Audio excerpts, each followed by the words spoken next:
we back with this 3.7 liter V6 out this 04 Jeep Liberty. And I got to looking at something here, and I don't know if y'all can see that, but looks like this thermostat stuck.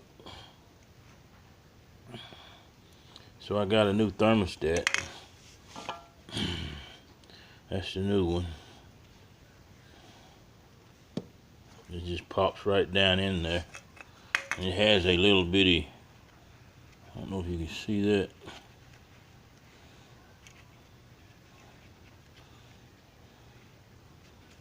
Well, on this old one,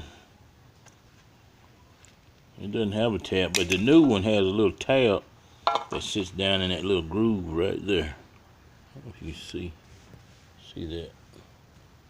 Little groove, little rubber tab. That's how it goes back in there. And so we're going to put it back in place. You got to be careful with these screws, because they're real delicate. But that's how it goes. That's the front face plate, timing chain cover, whatever they call it. This the top of the motor. This the bottom, brand new seal we put in there. And I'll give you another update how this thing's going.